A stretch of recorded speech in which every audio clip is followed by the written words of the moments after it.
Good day to you all. I'm Dr. Suganya Vishnu, and this is a ultra short class about clavipectoral fascia. So before we go into clavipectoral fascia, let's see what is pectoral region. So the front of the chest is known as pectoral region. So this pectoral region has pectoral muscles. So as soon as we remove the skin with the superficial fascia containing the mammary gland, we come across this large muscle which is known as pectoralis major being covered by the deep fascia of this region known as the pectoral fascia. This pectoral fascia, after covering the pectoralis major muscle, extends in the axillary region as the axillary fascia. So distal to the axilla, it covers the latissimus dorsi muscle. So that is about the disposition of the deep fascia with respect to these muscles in pectoral region. So if we cut upon the origin of the pectoralis major and reflect it laterally, we see this view. So what is this? Underneath the pectoralis major muscle, we see another short muscle of this region known as the pectoralis minor muscle. And seen below the clavicle is another very small muscle, the subclavius muscle, which is also one of the muscles of pectoral region. Even serratus anterior is added to this group. And here we can see that the pectoralis minor is again covered by another facial layer. This fascia covering the pectoralis minor is not only confined to this muscle. It stretches above up to the level of clavicle and hence known as clavipectoral fascia. So it is also seen to extend to the axilla. So let's see about its attachments and extent. So what is clavipectoral fascia? Clavipectoral fascia is the fascia lying deep to pectoralis major. So only after removal of pectoralis major, we encounter this fascia in routine dissections.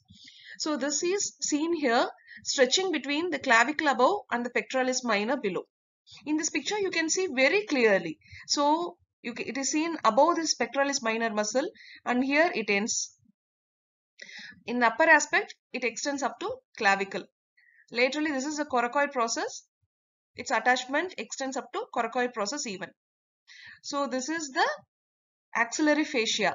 It is dome-like, thus helping in forming the hollow or concavity of the armpit or the axilla. So what are all the attachments of the clavipectoral fascia? It has a superior attachment, an inferior attachment, and medial and lateral attachments, or in other words, extent of this fascia. Superiorly, what happens? They say the clavipectoral fascia splits to enclose the subclavius muscle. In forthcoming pictures, I'll show you how. Medially, it blends with the anterior intercostal membrane of the upper two intercostal spaces and with the first costal cartilage. Okay, so that is its medial extent, blending with the anterior intercostal membrane of the upper two spaces. So in this picture, you can see, so this is a parasagittal section. So this is anterior and this is posterior. Here skin subcutaneous layer, the superficial fascia with the mammary gland, due to which this large muscle we see here is pectoralis major. Underneath it is the pectoralis minor. If we trace above, we can see the cut section, cut end of the clavicle. So just below clavicle, we see a very small muscle that is subclavius. We can see a white color fibrous tissue enclosing the subclavius muscle, extending down and again enclosing pectoralis minor. This is clavipectoral fascia. So clavipectoral fascia in its extent, vertical extent, splits twice. Once to enclose the subclavius muscle above and again it forms to be single layered and again it splits to enclose the pectoralis minor muscle.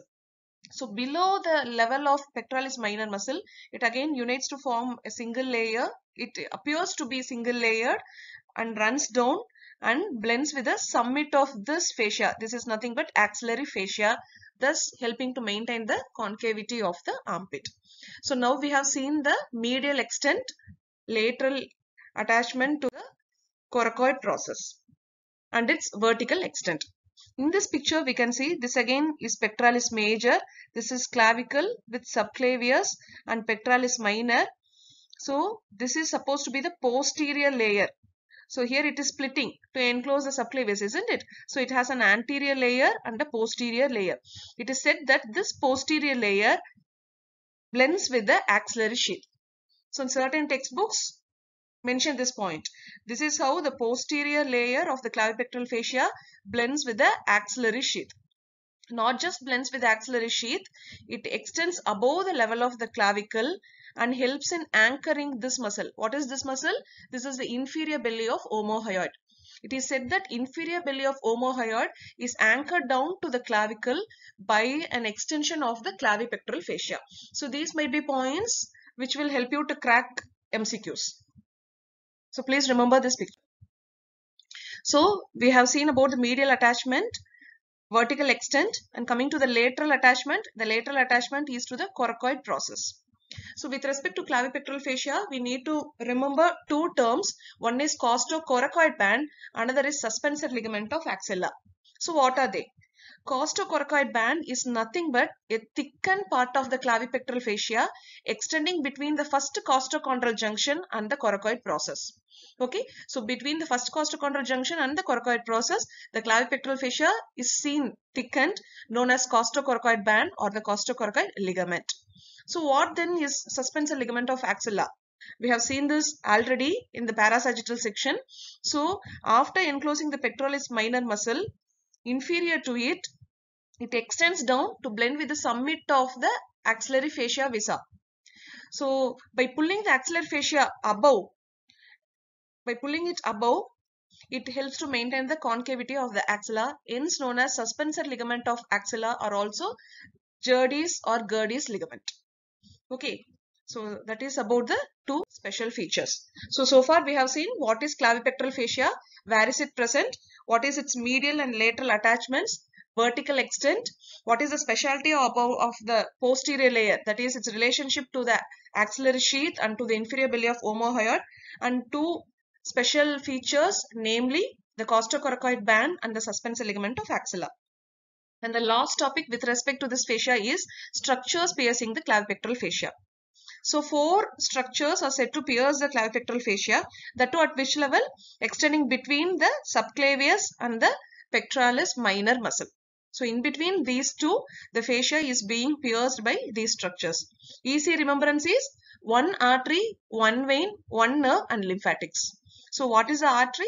It is thoracoacromial artery or acromiothoracic artery. The vein piercing the fascia is cephalic vein on its way to terminate into the axillary vein. The nerve piercing the fascia is lateral pectoral nerve. It pierces the fascia, exits out so as to supply the pectoralis major and minor muscle. And the lymphatics on their way to drain into the apical group of axillary lymph nodes.